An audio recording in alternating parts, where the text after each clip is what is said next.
বৈশাখের খরতাপে পুড়ছে দেশ, তীব্র গরমে অতিষ্ঠ জনজীবন। এ নিয়ে জানাতে সরাসরি যুক্ত হচ্ছেন সহকর্মী নজরুল ইসলাম। নজরুল, আবহাওয়ার সবশেষ পরিস্থিতি আমাদের একটু জানাবেন।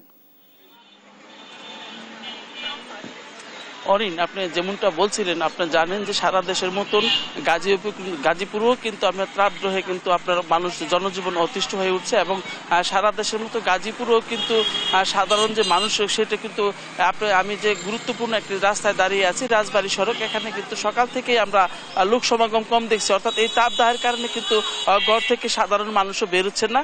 তো এখানে কিন্তু আপনারা জানেন যে ইতিমধ্যে গাজীপুরে কিন্তু একজন মানুষ হিট স্ট্রোক করে মারা গেছেন এবং আজকে সকালে কিন্তু ফজর আলী নামে এক বয়স্ক লোক হঠাৎ করে হাঁটার পথে কিন্তু পড়ে যেয়ে কিন্তু সে সেন্স হারিয়ে ফেলে।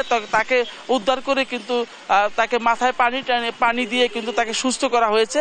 তো আমরা এইরকম কিন্তু গাজীপুরের বিভিন্ন জায়গায় হঠাৎ করে তাপদাহের কারণে কিন্তু বেড়ে গেছে এবং সাধারণ মানুষ তৃষ্ণা মিটার জন্য বিভিন্ন দোকানে এবং যাই পাচ্ছেন ডাব এবং ফল ফুট এবং সাধারণ যে পানি রয়েছে সেই পানির প্রতি কিন্তু মানুষ আকৃষ্ট হচ্ছেন এবং আইসক্রিমের দোকানও কিন্তু ভিড় আমরা লক্ষ্য করেছি। এবং আমি যদি একটু দেখাতে চাই যে বাজার এলাকাগুলোতে যে অবস্থা রয়েছে, তো সেখানে কিন্তু আপনারা দেখেছি সাধারণ মানুষ কিন্তু আপনার বিভিন্ন কোমল পানীয় এবং ঠান্ডা পানি এবং শরবত কিন্তু মানুষ খাচ্ছেন এবং যে দোকানগুলোতে কিন্তু ভিড় লক্ষ্য করা যাচ্ছে। অরিন, আমি যদি আপনাকে দেখাতে চাই যে সাধারণ যে স্কুল কলেজের শিক্ষার্থী রয়েছেন তারা কিন্তু আপনার বিভিন্ন খোলা বাজারে যাই কিছু রয়েছেন সেটা দিয়ে কিন্তু তৃষ্ণা মিটাচ্ছেন। আপনি জানেন যে গাজীপুরে কিন্তু ইতিমধ্যেই একজন লোক হিট স্ট্রোকে মারা গেছেন এবং আজকে কিন্তু একজন লোক আহত হয়েছেন হিট স্ট্রোকে।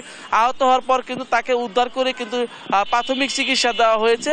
তো এইভাবেই কিন্তু মানুষ এবং আস্তে আস্তে কিন্তু মহাসড়কগুলোতে কিন্তু সাধারণ মানুষের যে ব্যস্ত সময় পার করতো সেটা কিন্তু আস্তে আস্তে এই তীব্র গরমের কারণে কিন্তু সেটা মানুষ রাস্তায় বের হচ্ছেন না।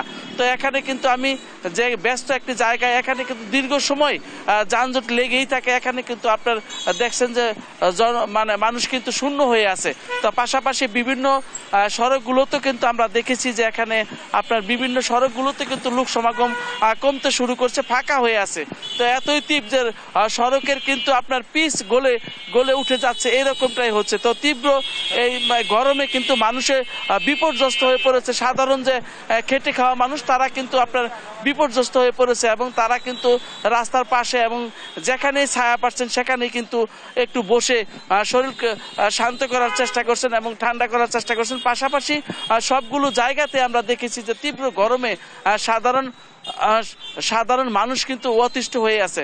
তো এইভাবেই কিন্তু গাজীপুরের প্রতিটি জায়গায় কিন্তু আপনি জানেন যে এখন কিন্তু প্রচণ্ড গরমে কিন্তু সাধারণ নিম্ন আয়ের মানুষ কিন্তু ঘর থেকে বেরোতে পারছে না। তারা কিন্তু এই গরমের কারণে অতিষ্ঠই প্রায়। অরিন, এই ছিল আমার কাছে গাজীপুর থেকে সর্বশেষ। নজরুল, আপনাকে ধন্যবাদ। দর্শক, গাজীপুর থেকে যুক্ত হয়েছিলেন আমাদের সহকর্মী।